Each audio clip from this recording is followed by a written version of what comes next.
आदाब नाजरीन, मैं सनम एजाज देख रहे प्रोग्राम मुद्दा live television voice television Urdu की लाइव नशरियात। और इन नशरियात के दौरान आज के मुद्दे बहुत से हैं, कई मुद्दों पे बात की जा सकती है। क्या वाकई में सरकार उमर अब्दुल्ला चला रहे हैं? ये बहुत बड़ा सवाल है, क्योंकि सरकार की हमने बात किया, जो हम सरकार समझते थे उसमें यूजुअली यही होता था कि हेल्म ऑफ अफेयर्स पे चीफ मिनिस्टर होते हैं, लेकिन कुछ वाक़ात ऐसे जिनके बाद सोचने पे मजबूर हो जाते हैं। एक सोचने की बात यह है, गुलमर्ग में खेलो इंडिया प्रोग्राम चल रहा है। खेलो इंडिया प्रोग्राम में हम पास्ट में सब पर प्रैक्टिस हमारी यही हुआ करती थी कि जम्मू कश्मीर के चीफ मिनिस्टर, जम्मू कश्मीर का मिनिस्टर जाता था, फंक्शन को इनाग्रेट करता था और उसके बाद वो चलता था। लेकिन अब की बार जो फंक्शन का इनाग्रेशन हुआ जम्मू कश्मीर के लेफ्टिनेंट गवर्नर कर रहे हैं।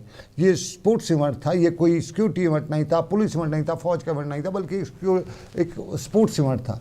तो स्पोर्ट्स इवेंट पे चीफ मिनिस्टर के बजाय लेफ्टिनेंट गवर्नर का इनाग्रेशन खुद अपने आप में कि यहाँ किसकी चलती है। और उस दूसरा मामला जम्मू कश्मीर के कठुआ में मामला पेश आता, 3 लोगों की मौत वाक़ा होती है। उसके बाद वहाँ ताज़ियत के लिए जम्मू कश्मीर के डिप्टी सीएम जाना चाहते हैं, उन्हें इजाज़त नहीं मिलती है। लेकिन अपोजिशन के जो लीडर, ये खुद उमर अब्दुल्ला बता रहे हैं कि सुनील शर्मा जो अपोजिशन के लीडर हैं, बीजेपी के लीडर हैं, उन्हें जाने की इजाज़त मिलती है। तो सबसे बड़ा सवाल ये होता है कि सरकार बीजेपी की चल रही है, उमर अब्दुल्ला की या नेशनल कॉन्फ्रेंस की। नेशनल कॉन्फ्रेंस के डिप्टी चीफ मिनिस्टर को वहाँ जाने की इजाज़त। और फिर एक और मामला जो है, कठुआ में 3 लोगों की मौत वाक़ई हुई, आज खबरें 2 लोग गायब हुए, कहाँ गए ये। और यहाँ कश्मीर के कुलगाम में, काजीगुंड में 3 नौजवान 13 फरवरी से लापता हैं। उस पर कोई बात ही नहीं करता। असम्बली में आज जम्मू कश्मीर में वहाँ के जो स्पीकर है, एमएलए हैं, उन्होंने उस पर सवाल उठाया, लेकिन उनको मार्शल आउट किया गया। तो आखिर क्या मामला है? ये वो मामला आते हैं। उस सब के बीच में बड़ा मुद्दा श्रीनगर की लाल चौक के आसपास देखने को मिला। और लाल चौक के आसपास हमने तस्वीर देखी, हमने विजुअल्स देखे, हमने हंगामा आराई देखी। और डेलीवेजर्स जो हैं, कैजुअल डेलीवेजर्स जो हैं, ये सब लाल चौक में आज पहुंचे हुए थे। और बहुत बड़ा जो मुजाहरा वगैरह इनका था। पिछले कई सालों से, हम 10-12 साल हो गए, मैं कहता हूँ हमारे 15 साल हो गए, हम इन्हीं मामले को सुनते आए हैं। हर सरकार आई कि हम डेलीवेजर्स का मामला हल करेंगे। पीडीपी जब पावर में थी, और मुझे याद है तब हसीब द्राबूत थे और मैं जर्नलिज्म में था, वो फाइनेंस मिनिस्टर थे, और मैंने उनसे पूछा था, मेरा प्रोग्राम था, बजट पे ही था, उससे उन्होंने कहा था कि बस कुछ दिन बचे, 45,000 या 49,000 के आसपास मुझे याद है, उन्होंने कहा था कि मुलाजमीन का मामला हल हो जाएगा। पीडीपी सरकार भी गई, उसके बाद यहाँ पे एलजी एडमिनिस्ट्रेशन आई। एडमिनिस्ट्रेशन बस हमें यूँ लग रहा था कि बस इस महीने, अगले महीने सियासत, वो सब कुछ होते हुए ये मामला हल हो जाएगा। आज नई सरकार आई, कल कैबिनेट में, कल पार्लियामेंट जो बजट इजलास, उसके में भी इसकी कोई बात नहीं। तो ये सब कुछ जो है अभी चलता ही रहता है। ह्यूमन राइट्स वायलेशन हो रही है कैजुअल डेलीवेजर्स के साथ। कैजुअल डेलीवेजर्स के मुद्दे को हम देख के हम कह सकते हैं, कोई भी सरकारी फंक्शन हो तो इन्हीं कैजुअल डेलीवेजर्स को लाया जाता है। कोई वजीर बाहर से आए, बख्शी स्टेडियम इनको लाया जाता है। 15 अगस्त की फंक्शन हो तो इनको मैंडेटरी बनाया जाता है। 14-26 जनवरी की फंक्शन हो, इनको मैंडेटरी बुलाया जाता है। घरों से दूर दराज से 200 रुपये 500 रुपये इनकी मजदूरी है ना, वो जो है पीनट्स की बात तो है ही नहीं इसमें। आखिर ये मामला कब हल होगा, यही हमारा आज का मुद्दा। बाकी मुद्दों पे बात करेंगे, लेकिन ये आज का बड़ा मुद्दा हमारा।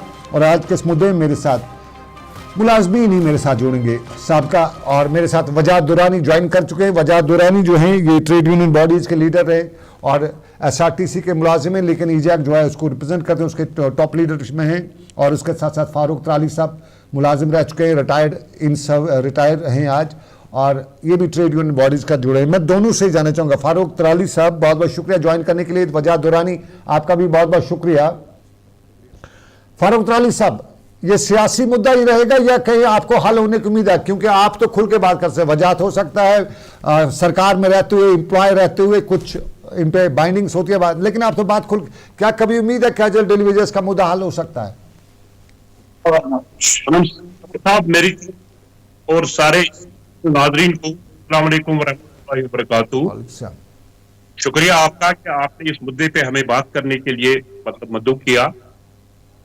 ये सियासी मुद्दे जितने भी आज तक हैं, स्कैपगोट किनको बनाया गया, कौन सी सरकारें वजूद में आई, हर जो पॉलिटिकल डिस्पेंसेशन पावर में आई, हर टाइम पे इन्होंने इन छोटे मुलाजमीन के साथ जो बिल्कुल मतलब टेम्पररी है, casual labours and daily wagers है, इनसे सारे वो काम ले लिए। एक तो ये अपने डिपार्टमेंट का काम करते हैं, हमें पानी मुहैया रखते हैं। सब कुछ जो निचली सतह पे ऑन ग्राउंड काम होता है वो तो या पीएचई वाला करता है, या R&B वाला करता है, एग्रीकल्चर वाला करता है, या सारे डिपार्टमेंट के जितने भी हमारे casual labour, daily wagers, need base है, यही तो ये काम करते हैं। और अफसर हमारे जो हैं वो दफ्तरों में गप्पे हाका करते हैं। उनके लिए एक प्लान होता है, प्लान तो इसी छोटे मुलाजिम को दिया जाता है ताकि ये ग्राउंड लेवल पे, जमीनी सतह पे इसको इंप्लीमेंट करे। अब अगर इन्होंने इनको लगाया पिछले 10-15 साल से, इनकी आहू फगा, बकाऊ तासुब, रोडों पे अपने आप को पुलिस की लाठियों से इनको नवाजा जाता है, तो क्या गवर्नमेंट आज तक क्यों चुप बैठी है? जो भी गवर्नमेंट आई, चाहे नहीं मेरा मुझे जरा फारूक अली साहब, गवर्नमेंट कोई चुप नहीं है, गवर्नमेंट चुप नहीं। गवर्नमेंट बयान देती है, आज शाम को भी बयान आ जाएगा। अब यहाँ की गवर्नमेंट का हमें पता नहीं है कि कौन सी गवर्नमेंट, ये एलजी साहब की गवर्नमेंट देगी या उमर साहब की गवर्नमेंट देगी, लेकिन स्टेटमेंट कहीं ना कहीं से आ जाएगा। जरा मैं बात कर रहा हूं ना कि अगर इन्होंने जो रिसेंटली इलेक्शन हुए, इनका जो मंशूर था, इंतखाबी मंशूर, उसमें on the top of the list यही था इंतखाबी मंशूर में कि हम डेली वेजर्स को पक्का करेंगे। ये 50,000 है, 60,000 है। लेकिन जब असेंबली में पहुंचे, कल तनवीर सादिक साहब का एक बयान आया है, इनके लिए 2 मीठे बोल दिए कि हमको इनको पक्का करना है। कब करना है, क्यों करना है, कैसे करना है, ये स्टेटहुड वाला मामला बन गया। हाँ, हमने कमिटमेंट की है, स्टेटहुड देंगे, कब देंगे, टाइम फ्रेम कोई नहीं। डेली वेजर, कैजुअल लेबर को पक्का करेंगे, कब करेंगे, टाइम फ्रेम कोई नहीं। ये इनके साथ एक बड़ी कौम के साथ ज्यादती है। इनसे वोट लिए गए तकरीबन 50,000, 60,000 मुलाजमीन के साथ जो जुड़े अपराधी खाना है, इनके रिलेटिव्स है, इनसे धोखाधड़ी की गई। ये डिकोसिला है। ये गवर्नमेंट, आपने सच कहा, कांग्रेस चला रही है या एनसी चला रही है, गवर्नर साहब चला रहे हैं या बीजेपी चला रही है। हमारे सीएम साहब बेबस है, बेयार मददगार, लाचार, और इस वक्त हालात का तकाजा ये है, अगर इनमें गैरत है, हाँ, इन्होंने सोचा था कि हम इलेक्शन जीतेंगे, फिर हमारी वो सारी डिमांडें, जो हुकूक हमसे सलब किए गए हैं आफ्टर एब्रोगेशन ऑफ दिस 370, हम उसके लिए लड़ेंगे।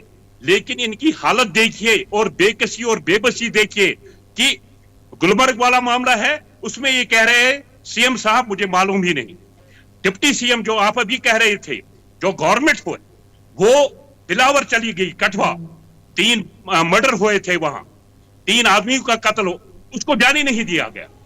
मुझे खुदारा बताइए, इनको चाहिए कि they should almost resign from this political dispensation. आप अब जरा वजाद दुरानी साहब, बहुत शुक्रिया। उम्मीद आपको है, क्योंकि जब पीडीपी सरकार थी, मुझे याद है मेरे प्रोग्राम में आप उस दिन मौजूद भी थे, उसके फौरन बाद शाम को मैंने प्रोग्राम आपके साथ किया था, आपने बड़ी उम्मीद जताई थी। उसके बाद ये एलजी एडमिनिस्ट्रेशन आ गई, एलजी एडमिनिस्ट्रेशन में भी बार बार ये उम्मीद लग रही थी कि मामला हल हो जाएगा। अब नेशनल कॉन्फ्रेंस की सरकार है, कहीं कोई उम्मीद है कि ये मुलाजमीन कैजुअल डेली वेजर्स का जो मामला है ये हल हो जाएगा? साहब, सबसे पहले आपको यह समझने की बात है, इस वक्त जो भी असेंबली में पार्टी है, वो चाहे बीजेपी है, वो कांग्रेस है, पीडीपी है या नेशनल कॉन्फ्रेंस है, इन सब ने यहाँ पे राज किया है जम्मू कश्मीर में। इनकी हुकूमतें रही हैं अपने अपने वक्त में, और इन सब पार्टियों की हुकूमत के रहते हुए डिलीवेजर्स का मसला भी था। ये 1994 से मसला है, जब से इन्होंने SRO 64 के तहत पहले ये रेगुलर करते थे, उसके बाद में इन्होंने रेगुलराइजेशन बंद कर दी। लेकिन इन सब ने, जब भी इनकी हुकूमत थी, चाहे बीजेपी की थी, पीडीपी की थी, कांग्रेस की थी या नेशनल कॉन्फ्रेंस की थी, इन सब ने हमेशा से इस एक तबके को इग्नोर किया है, इनको इस्तेमाल किया है। मैं सरकार को यह बताना चाहता हूं कि आप उस दौर को याद करिए जब आपके एमएलए दूसरे मुल्कों में, दूसरे स्टेटों में शरण लेते थे। उस वक्त आपका ये डेलीवेजर सरकार चला रहा था। उस वक्त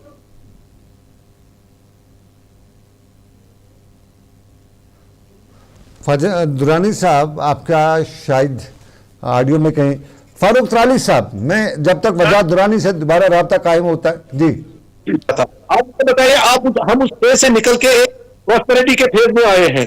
अब जब यहाँ पे पीडीपी और बीजेपी की सरकार बनाया, तो एक उम्मीद जागी कि आपने वर्कर जो है, चलो उसमें 100% नहीं था, लेकिन 70% तक इनको बेनिफिट मिल रहे थे। जब इन्होंने 520 बनाया, उसमें 650 लोगों को रेगुलराइज किया, बाकी को छोड़ दिया। फिर जब ये एब्रोगेशन ऑफ आर्टिकल हो गया, उसके बाद में उसको भी रिपील किया। हमें खुदारा बताइए, इस वक्त 61,000 लोग आपकी सरकार चला रहे हैं, मुख्तलिफ महकमों में काम कर रहे हैं। हमने बिजली के पोलों पे लाशें लटकती हुई देखी है, हमने जंगलों में पानी ले जाते हो गए अपने वर्कर्स को देखा है, हमने हर एक महकमे में काम किया है, सरकार को चला रहे हैं। वजह दुरानी, आपने 96 सुनिए, हम मिले, उमर साहब से मैंने बात की, उन्होंने कहा था कि मैं एक कैबिनेट सब कमेटी बनाऊंगा जो रोड मैप देगी कि हम इन डिवीजनों को किस तरीके से पक्का करेंगे।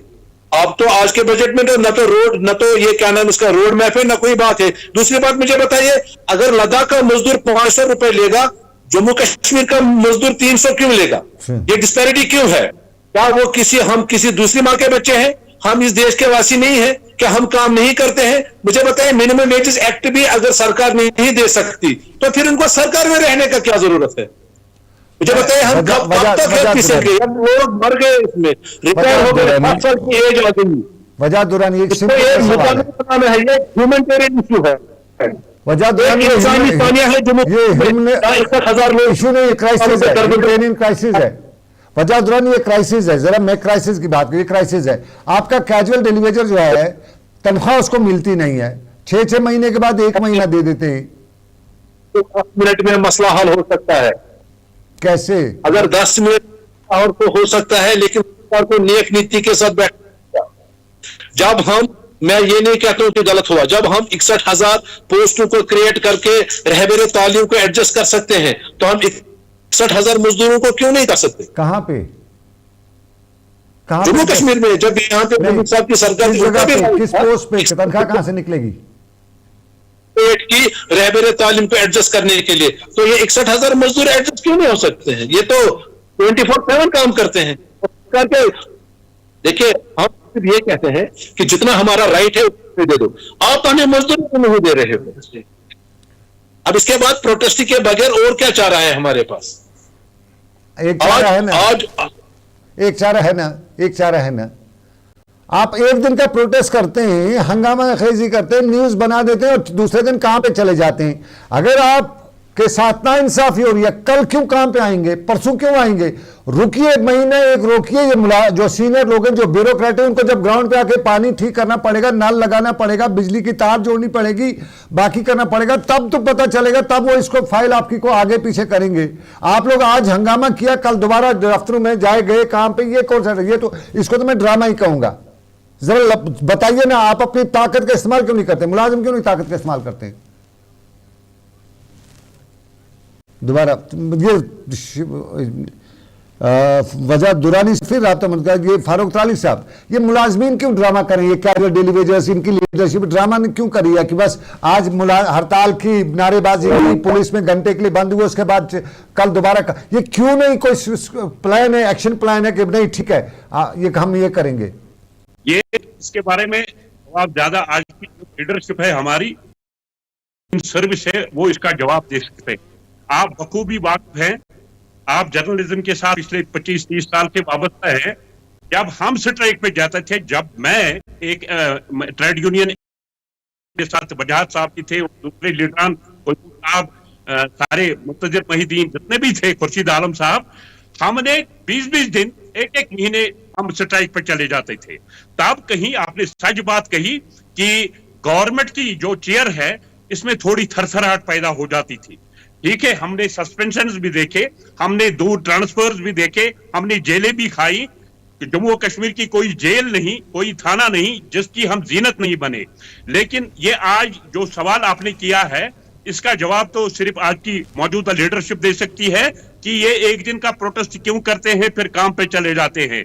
They should continuously protest against this atrocities, against the non-regularization of these casual laborers, daily wagers, और इनके लीडरों को चाहे कि तब तक काम पे वापस न जाए, क्योंकि इनका तकरीबन 20 साल का उर्सा हो गया।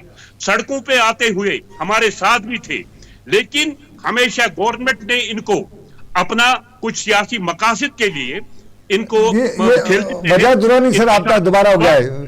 फारूक साहब वजह दुरानी आप शायद नहीं सुन पाए। इस वक्त असेंबली का सेशन ऑन है, हर एक पार्टी का नुमाइंदा असेंबली में मौजूद है। अब के दौर में यह मसला रहा है। मैं ये चाहता हूं कि अगर असेंबली इस वक्त वाकई तौर पे इस वक्त बीजेपी इस वक्त सिंपैथी दिखा रही है डिग्निटरीज के साथ, कांग्रेस दिखा रही है, पीडीपी दिखा रही है, या एमपी के कुछ एमएलए जिन्होंने लेक्चर तकरीरें भी की असेंबली में। वजह दुरानी आपको लगातार जो है राब्ता है वजह दुरानी जरा सुनिएगा, आपका लगातार प्रॉब्लम आ रही है ऑडियो में, आपके साइड से है। अब मैं सिंपल जाना चाहूंगा आपका, नहीं एक सेकंड वजह साहब आप तक आवाज आ रही है? वजह तक दोबारा आवाज नहीं आ रही है। सिंपल सी बात है फारूक साहब, मैं आपको जानता हूं, ट्रेड यूनियन लीडर थे आप, एग्रीकल्चर डिपार्टमेंट में थे, मैं आपके पास आता था तब से जानता हूं, और आपकी स्ट्राइक्स को भी कवर कर चुका हूं, आपके इश्यूज पे भी प्रोग्राम कर चुका हूं। आपका चपरासी जो है वो कैजुअल डेलीवेजर है। साहब के घर जितना भी किचन से लेके सारा सामान लाना होता है वो लाता है, चाहे वो आपका कोई भी साहब हो, मैं नाम नहीं लूंगा, किसी भी ग्रेड का, आपके एसओ से लेकर जितने भी सीनियर अफसरान हैं उनके घरों में आपका कैजुअल डेलीवेजर है, वो काम करता है। ये दो तबके, एक एसपीओ और आपके कैजुअल डेलीवेजर्स, वो काम करते हैं। बेगम साहब को कहीं जाना होगा वही उसके सारी शॉपिंग करवाता है, सब कुछ करवाता है। बच्चों को स्कूल छोड़ना होगा यही छोड़ता है। उसके बाद आज इसको ये नहीं मिलती है, इसको ऑनरेडियम, जितना भी सैलरी कहें, ऑनरेडियम कहें, या कहें कि इसको बेगारी जो है ये टाइम पे भी नहीं मिलती है, और फिर इसको बाकी नहीं मिलती। ये क्यों जाके अगर बेगम साहब के बच्चों की सबकी खिदमत करता है, ये क्यों दोबारा जाता है? एक दिन अगर बैठेगा, साहब को घर में पता चलेगा, आटे दाल का भाव पता चलेगा, तो फाइल को आगे पीछे मुंह तो कराएगा ना। तो क्यों नहीं ये करते हैं, या ये सिंपल सी ड्रामा क्यों कर रखेगा है? ये तो ऐसी बात है कि ये तबका है हमारी मुलाजमीन में, ये सबसे मतलब बिलो पॉवर्टी लाइन तबका होता है। बिल्कुल। वजूहात क्या है कि ये तो लगे हैं, अब ये इसलिए जाते हैं, चाहे डिपार्टमेंट का काम करना हो या किसी साहब बाबू का काम करना हो, ये सोच के चलो आज ना सही 3 महीने के बाद, 4 महीने के बाद हमें कुछ ना कुछ तो मिलेगा।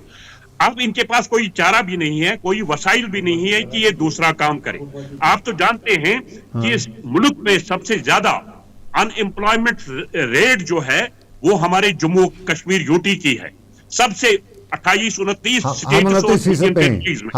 जब तालीम याफ्ता लोग हायर क्लासेस जिन्होंने हायर डिग्रीज पास की है उनके पास मतलब नौकरियां नहीं है, वो बेचारे दर पिलर टू पोस्ट अपनी नौकरी के लिए जा रहे हैं। ये बेचारे इसलिए काम करते हैं।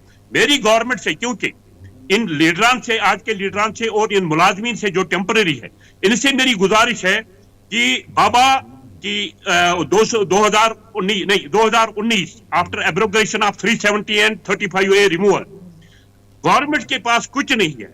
और जो रीऑर्गेनाइजेशन एक्ट आया है इसमें हमारे चीफ मिनिस्टर और जो हमारी रिप्रेजेंटेटिव गवर्नमेंट है इनके पास कोई पावर नहीं है। बेहतर यही है कि आप एलजी से कांटेक्ट किए। इस वक्त जो सारी हुकूमत है वो एलजी चला रहे हैं, एलजी साहब से मिले, सीएम साहब से कोई काम होने वाला नहीं है। हमारे सबसे बड़े ऐवान में जितने भी हमारे मेंबर असेंबली है वो कुछ नहीं कर सकते हैं सिवाय हूट, मतलब 2 बोल मीठे 2 बोल सकते हैं।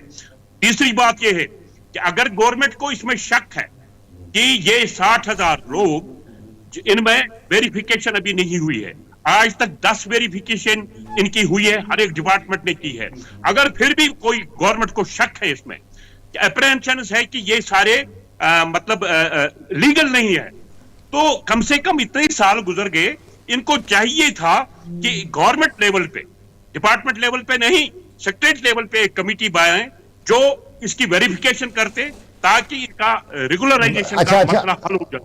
दूसरी बात यह है कि नहीं, ये वजह आ गई, मुश्किल से वजह की बात लेते, वजह एक्टिव है ना आज है।